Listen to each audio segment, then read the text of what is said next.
ناظرین، آج بات ہوگی فلسطینی مسلمانوں کی مظلومیت اور اسرائیل کی ظالمیت کی۔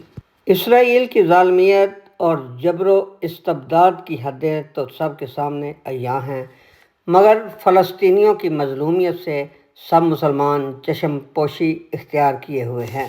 علامہ اقبال نے کیا خوب کہا ہے: رہ گئی رسم اذاں روح بلالی نہ رہی، فلسفہ رہ گیا تلقین غزالی نہ رہی، مسجد مرثیہ خواں ہیں کہ نمازی نہ رہے، یعنی وہ صاحب اوصاف حجازی نہ رہے۔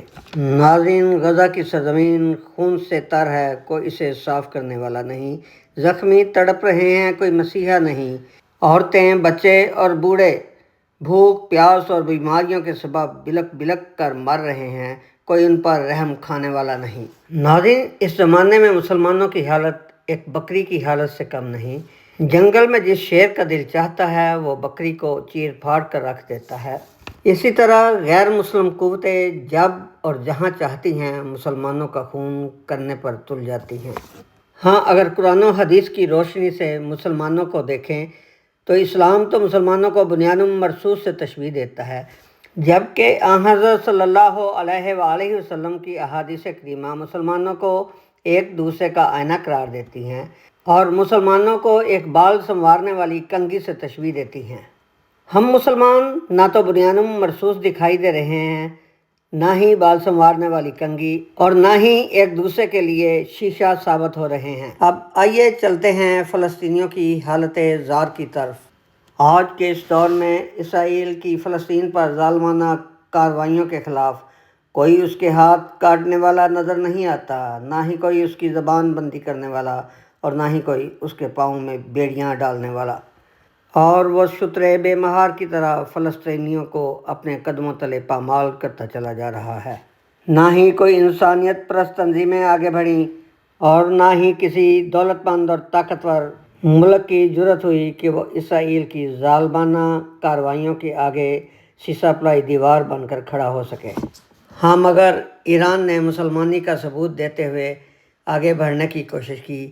اسرائیل کو نانی تو یاد کرا دی، مگر جب چھٹی کا دودھ یاد کرانے کا وقت آیا تو امریکہ اور عرب ممالک نے اسرائیل کے ہاتھوں کو روکنے کی بجائے ایران کا رہتا سہتا دم خان بھی ختم کر دیا۔ وقتی جنگ بندی کے بعد اب پھر اسرائیل گاہے بگاہے فلسطینی مسلمانوں کا جتھوں کی صورت میں قتل عام کرنے پر تلا ہوا ہے۔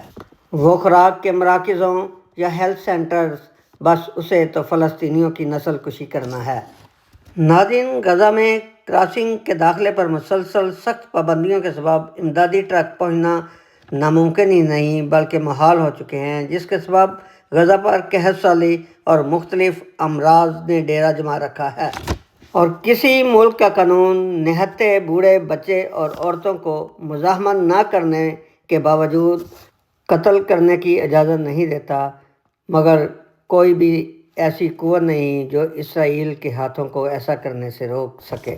ناظرین، منظر عام پر آنے والے اعداد و شمار کے مطابق اسرائیلی فوجیں اب تک 6,01,369 فلسطینیوں کو شہید کر چکی ہے، جن میں زیادہ تر تعداد عورتوں، بچوں اور بوڑھوں کی ہے جو کسی طور پر بھی جنگ کا حصہ نہیں ہیں۔ اسرائیل کا بس ایک ہی مقصد ہے جو اسے پورا کرنا ہے، اور وہ ہے غزہ پر مکمل قبضہ۔ ناظرین، آخر میں آپ کو بتاتا چلوں کہ فلسطینیوں کی چیخ و پکار، ان کی آہوں اور سسکیوں کو سن کر جب کوئی آگے نہیں بڑھا، نہ ہی کوئی انسانیت پرست تنظیمیں اور نہ کوئی مسلم قوتیں، تو فلسطینیوں نے تھک ہار کر اور مایوس ہو کر ترکی کی مساجد میں یہ اعلانات کروا دیے ہیں کہ خبردار کوئی ہماری نماز جنازہ پڑھنے کو نہ آئے، ہم شہید ہیں، ہم زندہ ہیں، ہمیں نہ تو کسی کفن کی ضرورت ہے اور نہ ہی قبر کی، اور نہ ہی مسلمانوں کو نماز جنازہ پڑھنے کی۔ ناظرین، مولانا الطاف حسین حالی نے اپنی مثنوی میں کیا خوب کہا ہے: رہا دین باقی نہ اسلام باقی، فقط رہ گیا اسلام کا نام باقی۔